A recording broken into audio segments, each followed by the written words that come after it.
जीवन का हर क्षण निर्णय का क्षण होता है। प्रत्येक पद पर दूसरे पद के निर्णय में कोई निर्णय करना ही पड़ता है और निर्णय अपना प्रभाव छोड़ जाता है। आज किए गए निर्णय भविष्य में सुख व दुख निर्मित करते हैं, न केवल अपने लिए बल्कि अपने परिवार के लिए भी, अपनी आने वाली पीढ़ियों के लिए भी।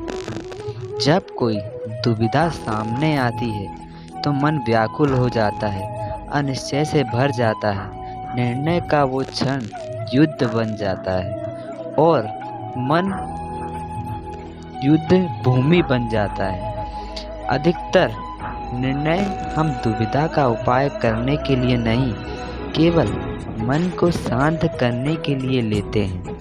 पर क्या कोई दौड़ते हुए भोजन कर सकता है? नहीं। तो क्या युद्ध से जूझता हुआ मन कोई योग्य निर्णय ले पाएगा? वास्तव में शांत मन से कोई निर्णय करता है तो अपने लिए सुखद भविष्य बनाता है, किंतु अपने मन को शांत करने के लिए जब कोई निर्णय करता है तो वह व्यक्ति भविष्य में अपने लिए कांटों भरा वृक्ष लगाता है।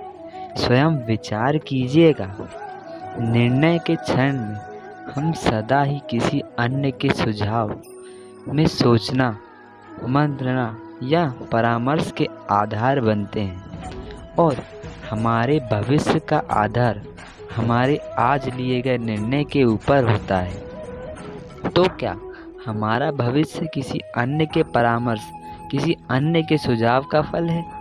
क्या हमारा संपूर्ण जीवन किसी अन्य की बुद्धि का परिणाम है? क्या हमने कभी विचार किया है, कब का अनुभव है कि भिन्न भिन्न लोग एक स्थिति में भिन्न भिन्न परामर्श देते हैं? मंदिर में खड़ा भक्त कहता है कि दान करना चाहिए और चोर कहते हैं यदि अवसर मिले तो इस मूर्ति के श्रृंगार को चुरा लूं। धर्म से भरा हृदय धर्ममय सुझाव देता है और अधर्म से भरा हृदय अधर्म का परामर्श देता है।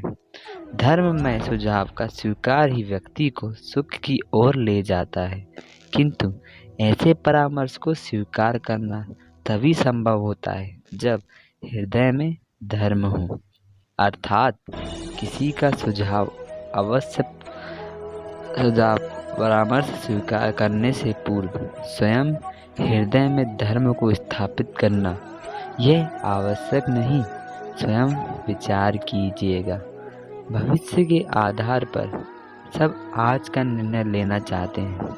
भविष्य में सुख में रहे, भविष्य सुरक्षित हो, ऐसा निर्णय आज लेने का प्रयत्न रहता है सबका। आप अपने जीवन को देखिए, क्या अपने अधिकतर निर्णय के पीछे भविष्य का विचार नहीं होता? और हो भी क्यों ना, अपने जीवन को सरल में बनाने का प्रयत्न करने का अधिकार सबका है। पर भविष्य तो कोई नहीं जानता, केवल कल्पना ही की जा सकती है। तो जीवन के सारे महत्वपूर्ण निर्णय कल्पनाओं के आधार पर ही करते हैं हम। क्या निर्णय करने का कोई तीसरा मार्ग हो सकता है? विचार कीजिए।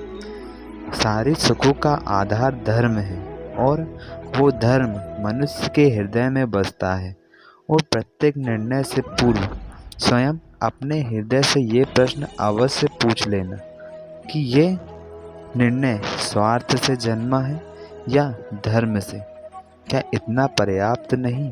भविष्य के बदले धर्म का विचार करने का पर भविष्य अधिक सुखपूर्ण नहीं होगा।